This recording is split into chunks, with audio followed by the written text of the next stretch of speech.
आप सभी को मेरा प्रणाम। वक्रतुंड महाकाय सूर्यकोटि समप्रभा निर्विघ्नं कुरु मे देव सर्वकार्येषु सर्वदा। श्री गणेश भगवान की जय। आज हम आप लोगों के समक्ष श्रावण कृष्ण गणेश चतुर्थी व्रत की कथा कहने जा रहे हैं, जिसे हम संकटी चतुर्थी भी कहते हैं। प्रेम से बोलिए श्री गणेश भगवान की जय। ऋषि गण पूछते हैं कि हे स्कंद कुमार जी, हे स्वामी कार्तिकेय जी, गरीबी, शोक, कूड़ आदि से अपाहिज शत्रुओं से सताया हुआ, राज्य से निकाला गया राजा, सर्वदा दुखी रहने वाले, विद्या रहित, संतान रहित, घर से निकाले गए व्यक्तियों, रोगियों तथा अपनी भलाई की इच्छा रखने वाले लोगों के लिए क्या उपाय करना चाहिए जिससे उनका भला हो सके और इन सारे कष्टों से भी मुक्ति मिल सके। यदि ऐसा कोई उपाय आप जानते हो तो हमें बताएं। स्वामी कार्तिकेय जी ने कहा, हे ऋषिगण, आपने जो सवाल किया है उसके निवारण हेतु मैं आप लोगों को एक शुभदायक व्रत बतलाता हूँ, उसे सुनिए। इस व्रत को करने से पृथ्वी के समस्त प्राणी सारे कष्टों से छूट जाते हैं। यह व्रत पुण्य देने वाला तथा मनुष्यों को समस्त कार्यों में सफलता दिलाने वाला है।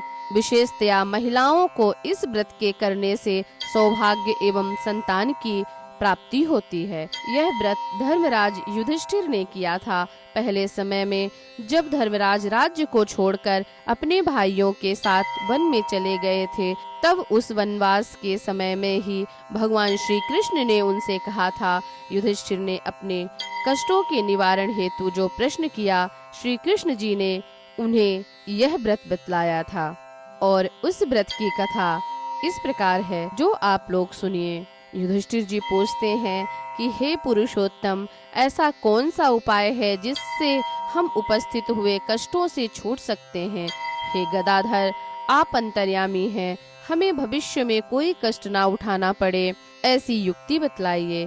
स्कंद कुमार जी कहते हैं कि जब धीरज रखने वाले युधिष्ठिर कोमल भाव से हाथ जोड़कर बार बार अपने दुखों के नष्ट होने का उपाय पूछने लगे, तब भगवान श्री कृष्ण जी ने कहा, हे राजन, सब तरह की इच्छाओं को पूरा करने वाला एक गुप्त व्रत है।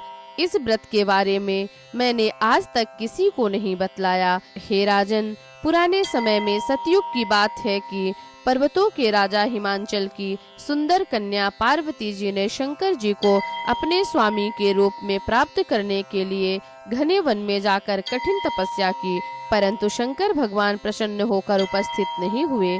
पार्वती जी ने अनादि काल से उपस्थित गणेश जी का ध्यान किया। गणेश जी को उसी पल उपस्थित देखकर पार्वती जी ने उनसे पूछा, मुश्किल से प्राप्त होने वाली लोमहर्षक तपस्या की, किंतु अपने प्यारे भगवान शिव को प्राप्त ना कर सकी। वह कष्टों का नाश करने वाला चमत्कारी व्रत जिसे नारद जी ने कहा है और जो आपका ही व्रत कहलाया जाता है, उस पुराने व्रत के सार को आप मुझसे कहिए। पार्वती जी की बात सुनकर उसी समय सिद्धि देने वाले गणेश जी उस संकटनाशक शुभ फल देने वाले व्रत को बताने लगे।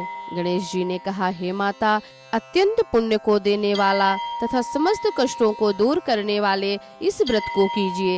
इसके करने से आपकी सभी इच्छाएं पूरी होंगी और जो नर नारी इस व्रत को करेंगे उन्हें भी सफलता प्राप्त होगी। हे पार्वती जी, श्रावण मास की कृष्ण चतुर्थी की रात में चंद्रमा के निकलने पर पूजन करना चाहिए। उस दिन सुबह प्रतिदिन के कार्यों से निश्चिंत होकर हृदय में प्रण करें कि जब तक चंद्रमा नहीं निकलेगा मैं बिना आहार के रहूंगी और गणपति जी की पूजा करके तभी भोजन करूंगी।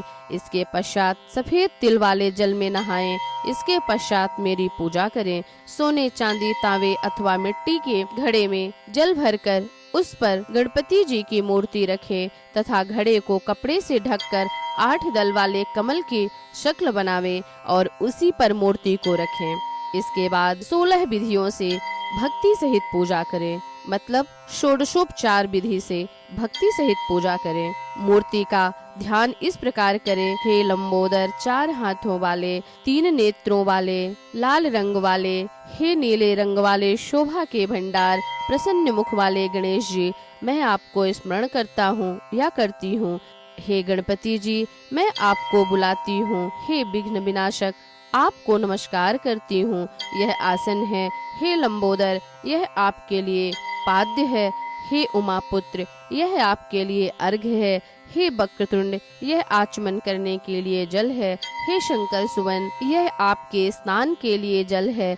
हे शूर्पकर्णा, यह आपके लिए वस्त्र है। हे विघ्न विनाशक, यह आपके लिए पुष्प है। हे कुब्ज, यह आपके लिए यज्ञोपवीत है। हे गणपति, यह आपके लिए रोली चंदन है। हे विकट, यह आपके लिए धूप बत्ती है। हे वामन, यह आपके लिए दीपक है। हे एकदंत, यह आपके लिए लड्डू का भोग है। हे गजानन, यह आपके लिए फल है। हे विघ्नहर्ता, यह आपके लिए तांबूल है। हे सर्वदेव, यह आपके लिए प्रदक्षिणा है। हे गजवदन, यह आपके लिए मेरा नमस्कार है। इसके पश्चात क्षमा मांगे। इस प्रकार षोडशोपचार विधि से पूजा करके तरह तरह के खाने वाले पदार्थों से भगवान गणपति जी को भोग लगाएं। हे देवी, देसी घी में 15 लड्डू बनावे। पहले गणपति जी को लड्डू चढ़ाकर उसमें से 5 लड्डू ब्राह्मण को दे दें। यथाशक्ति दक्षिणा देकर चंद्रमा के निकलने पर अर्घ्य देवे। इसके बाद 5 लड्डू स्वयं खाएं। फिर हे देवी, तुम सब तिथियों में सबसे उत्तम हो, बहुत प्रिय हो। हे चतुर्थी, हमारे द्वारा दिया गया अर्घ्य स्वीकार करो। तुम्हें नमस्कार है। क्षीर सागर से पैदा हुए हे लक्ष्मी के भ्राता, हे रजनीचर, हे शशि, मेरे द्वारा दिए गए अर्घ्य को स्वीकार करो। गणपति जी को इस प्रकार प्रणाम करें। हे गजबदन, हे गजानन, आप समस्त कामनाओं को पूरा करने वाले हैं, आपको प्रणाम है। हे कष्टों के नाशक, हे द्विजराज, आपको प्रणाम है। आप बिल्कुल देवता के समान हैं। गणपति जी के हर्ष के लिए हम आपको लड्डू दे रहे हैं। कल्याण हेतु प्रदक्षिणा सहित इन 5 लड्डुओं को ग्रहण करें। हम आपको प्रणाम करते हैं। इसके पश्चात ब्रह्म भोज कराकर गणपति जी से प्रार्थना करें।